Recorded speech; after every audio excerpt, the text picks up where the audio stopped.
Je remercie également le représentant permanent de la Sierra Leone, M. Michael Kano, pour son exposé au titre de la présidence du comité 1533 de sanctions sur la situation en République démocratique du Congo. Je salue enfin la présence de la ministre d'État, la ministre des Affaires étrangères de la République démocratique du Congo, son Excellence Madame Thérèse Kayigwamba Wagner, ainsi que la présence des représentants du Rwanda et du Burundi. Nous nous réunissons alors que le M23, soutenu par les forces rwandaises de défense, a lancé une offensive sur Uvira cette semaine, quelques jours à peine après la signature de l'accord de Washington le 4 décembre. Cette situation ne peut qu'interpeller le Conseil au moment même où ses membres délibèrent sur le renouvellement du mandat de la MONUSCO. Et j'insisterai à ce point sur 3 messages.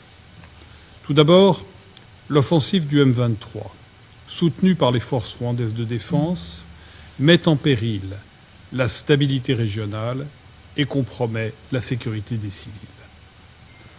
La prise de la ville d'Uvira dans le sud Kivu, frontalière du Burundi, emporte des risques sérieux et imminents d'escalade régionale et menace directement la sécurité de pays frontaliers.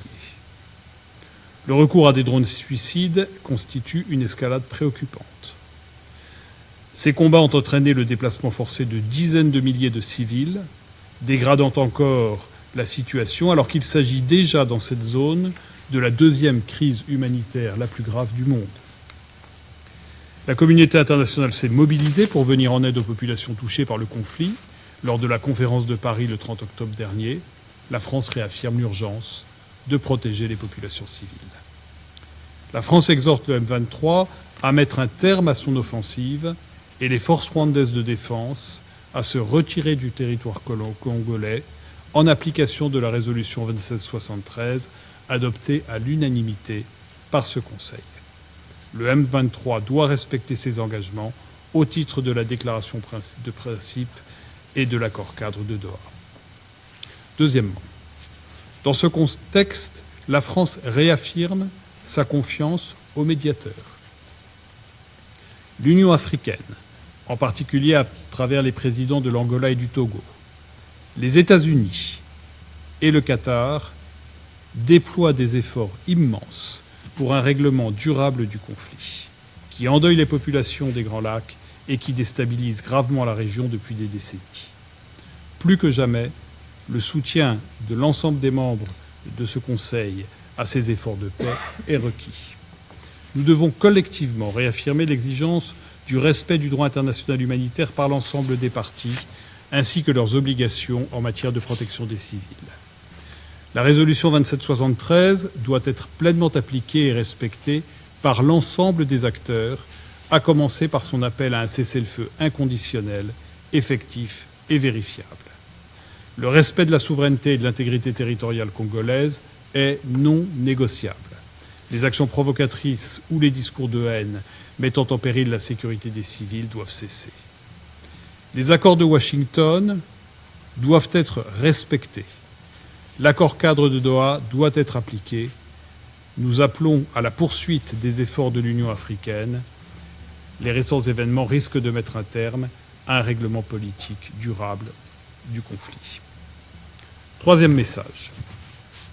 Nous ne devons pas laisser cette situation remettre en cause le mandat de la MONUSCO et les négociations en cours. Comme l'a rappelé le secrétaire général adjoint, la MONUSCO continue de jouer un rôle essentiel en matière de protection des civils et dans la perspective du règlement du conflit.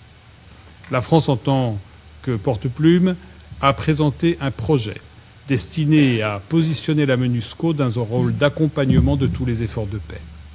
Cela comprend la question de la surveillance d'un cessez-le-feu, pour laquelle la MONUSCO dispose d'atouts évidents par la présence sur le terrain, son expertise, ses capacités et son impartialité. Les entraves imposées par le M23 à sa liberté d'action et à son approvisionnement en ressources de première nécessité sont inacceptables et doivent cesser.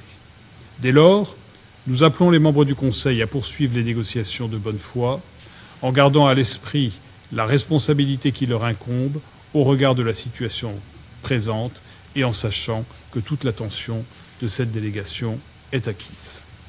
Monsieur le Président, Les populations de l'Est de la République démocratique du Congo, les pays de la région et les contributeurs de troupes attendent du Conseil qu'il se montre à la hauteur de ses responsabilités au regard de l'urgence. Sachons répondre à cette attente pour la paix en République démocratique du Congo et dans la région. Je vous remercie. I thank the representative. Je remercie